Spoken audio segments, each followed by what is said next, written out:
En ce temps-là, comme les disciples de Jean le Baptiste et les pharisiens jeûnaient, on vint demander à Jésus: pourquoi, alors que les disciples de Jean et les disciples des pharisiens jeûnent, tes disciples ne jeûnent-ils pas?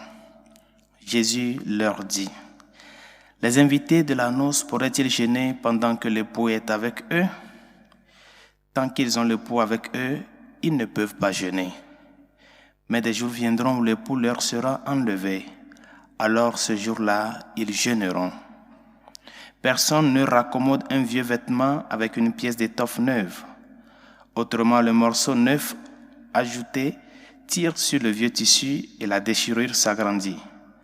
Ou encore, personne ne met du vin nouveau dans de vieilles outres, car alors le vin fera éclater les outres et l'on perd à la fois le vin et les outres. À vin nouveau, outre neuve. Acclamons la parole de Dieu. Louange à toi, Seigneur Jésus.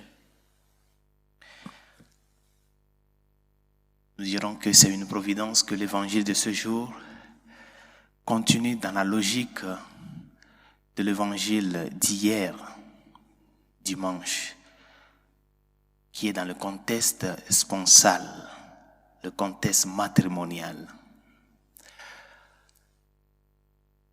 La relation de l'homme avec Dieu est présentée dans plusieurs passages des Écritures dans cette logique matrimoniale et sponsale.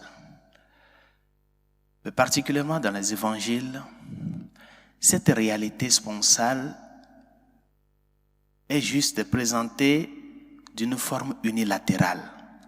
On ne nous parle pas de l'autre aspect.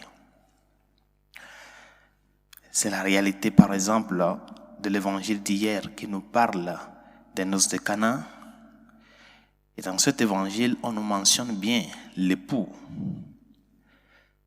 L'évangile que nous venons d'écouter aussi mentionne bien l'époux, sans mentionner l'épouse. Quand l'époux est avec eux, ils ne peuvent pas jeûner. Mais des jours viendront où l'époux ne sera pas avec eux. Là, ils jeûneront. Même dans la parabole des 10 vierges, on nous parle de l'époux, qu'ils sont en attente de recevoir l'époux. On ne nous parle pas de l'épouse.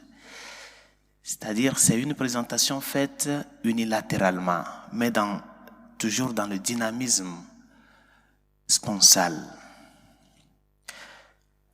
Qui est l'épouse dans tous ces passages-là? C'est toi et moi. Le Seigneur vient sceller une alliance avec nous. Une alliance où il est l'époux et nous sommes l'épouse. Une alliance de fidélité, une alliance d'amour.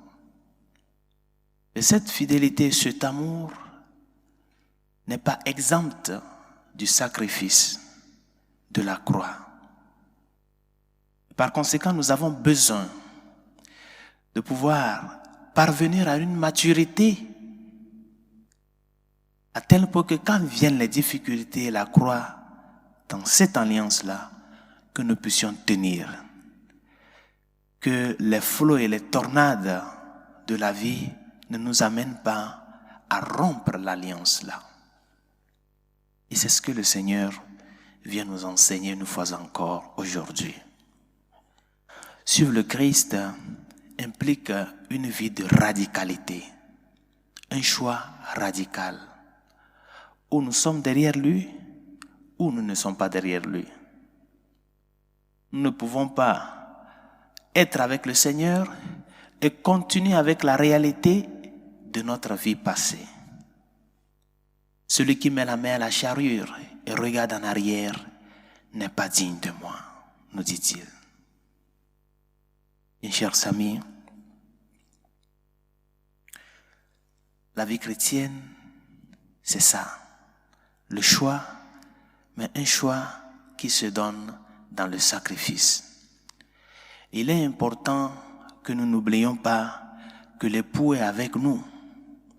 Il est avec nous pour nous aider et nous préparer aux heures difficiles, au moment de la croix, au moment des douleurs, il est là pour nous préparer. Le christianisme est une religion de la proximité. Parce que le Seigneur, qui constitue le centre et le sommet de notre vie religieuse, est le Dieu avec nous, l'Emmanuel. Il est avec nous pour nous aider à pouvoir parvenir à cette maturité-là dont nous avons besoin. Que le moment où il ne serait pas là du point de vue de peut-être les sentiments que nous sentons comme si Dieu est loin, quand ce moment de difficulté arrive et que nous pressentons cela, que nous ne perdons pas de vue qu'il est toujours là. Je suis avec vous tous les jours jusqu'à la fin des temps. Demandons-lui au cours de cette Eucharistie de nous aider à ce que nous ne perdons pas de vue cette réalité d'alliance que le Seigneur a fait avec toi et avec moi. Cette alliance dans laquelle il s'est mis, il a lutté pour que l'alliance-là ne se rompe pas. À toi et à moi aussi de lutter pour que le choix que nous avons fait de le suivre soit vraiment un choix effectif et participatif. Que ça soit un choix d'amour, un choix de vie, un choix de témoignage. Et que dans ce cheminement avec le Seigneur, nous puissions nous laisser qu'il nous aide à pouvoir prendre de l'âge, parvenir à la maturité nécessaire dont nous avons besoin, pour que nous aussi, à notre tour, nous puissions être vraiment ces témoins authentiques qui le montrent au monde d'aujourd'hui et qui sèment l'amour, la joie et la fidélité partout où nous passons. Que sa grâce nous y aide.